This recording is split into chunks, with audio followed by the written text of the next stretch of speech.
দীপ্তি তোমার বাবার ঘরে আর তোমার বাবা যে ব্যাগটা ইউজ করে বাইরে নিয়ে যায় তার মধ্যে এই দুটোকে ফিট করতে হবে। তাহলেই বুঝতে পারবো আমরা কোনো গন্ডগোল আছে কি না। দীপ্তি তুমি কেন বুঝতে পারছো না? দেখো বৌমনি, আমি তোমায় হেল্প করেছিলাম আমার বাবা অন্যায় করেছিল বলে, যে আমি নিজের চোখে দেখেছিলাম, সর্দি ভাইয়ের ঘটনাটা জেনেছিলাম বলে। কিন্তু এই ক্ষেত্রে আমি বাবার কোনো অন্যায় তো দেখতেই পাচ্ছি না। আর সায়ন্তনদার সাথে বাবার যোগাযোগটাই বা হবে কি করে বৌমনি? না না না, আমার এসব বিশ্বাস হচ্ছে না বৌমনি, আমার বিশ্বাস হচ্ছে না একদম। আচ্ছা ঠিক আছে, তোমাকে বিশ্বাস করতে হবে না এসব, কিন্তু আমার একটা হেল্প করবে প্লিজ? কি? তোমার বাবার ওপর আবার নজরদারি করা শুরু করো। কোথায় যাচ্ছে, কি করছে, কার সঙ্গে কথা বলছে, কি কথা বলছে, আর সবটা আমাকে ইনফর্ম করতে থাকো প্লিজ।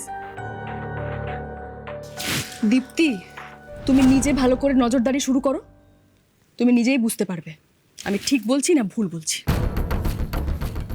দীপ্তি, তুমি বুঝতে পারছো না, আমার ধারণা সায়ন্তনকে নিয়ে দুর্জয় ঘোষালের বিরাট বড় কোনো একটা প্ল্যানিং আছে, সেই জন্য এই বাড়িতে ঢুকিয়েছে।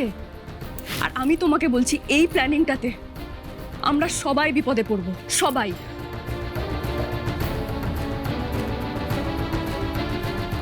তোমার বাবা কিন্তু বিরাট বড় ক্রাইমের দিকে এগোচ্ছে দীপ্তি। তুমি জানো যারা আমাদের কিডন্যাপ করেছিল, মানে আমাকে আর আমার দিদিকে, যাতে আমি আর আমার দিদি এই বিয়েটা আটকাতে না পারি, সুষ্ঠুভাবে খেয়ার সাথে সায়ন্তনের বিয়েটা হয়ে যায়, সেই কিডন্যাপারদের মধ্যে একজন এতদিন ধরে যে এভিডেন্সটা আমরা খুঁজে মরেছি, ওই জুতো জোড়া আমাদের চোখের সামনে জ্বালিয়ে দিয়েছে। আর সেটা আর কেউ না,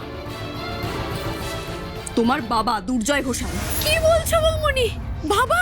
ইয়েস। তুমি এতটা শিওর হচ্ছ কি করে? কারণ ওই চোখ আর ওই হাঁটা, আমি এতটা ভুল হতে পারি না দীপ্তি। তোমার বাবাকে আমি খুব ভালো করে চিনি, আমি এত ভুল হতে পারি না। হ্যাঁ হতে পারে ও ব্ল্যাক কালারের হুডি পরেছিল, মুখে মুখে মুখোশ ছিল, কিন্তু না, দুর্জয় ঘোষালকে চিনতে আমি এত বড় ভুল করতে পারি না। দীপ্তি, আমি চাই না তোমার আর মাসিমণির কোনো ক্ষতি হোক, প্লিজ। কোনো ক্ষতি হওয়ার আগে তোমাকে নজর রাখতে হবে তোমার বাবার ওপর, সব ইনফরমেশন আমাকে দিতে হবে। আর একটা কথা, আমার ধারণা দুর্জয় ঘোষালের কথায় সায়ন্তন খেয়ার বিরাট বড় ক্ষতি করবে, এই পরিবারের বিরাট বড় ক্ষতি করবে। তুমি নিশ্চয়ই তোমার দিদির আর এই পরিবারের কোনো ক্ষতি চাও না। না বৌমনি, না, কখনো তা চাই না। আর শুধু তাই নয়, বাবার উপর আমি রাগ করি আর যাই করি, বাবার কোনো ক্ষতি হোক আমি সেটাও চাই না বৌমনি। কারণ বাবা যত অপরাধ করবে, যত অন্যায় করবে, তত বাবার নিজের ক্ষতি হবে, আমাদেরও ক্ষতি হবে। আমি বাবার জন্য আমাদের মাথা নিচু হয়ে যেতে দিতে পারি না বৌমনি। গুড, প্লিজ আমাকে ইনফরমেশনগুলো কালেক্ট করে দিতে থাকো প্লিজ। আর একটা হেল্প করতে পারবে? কি বলো না।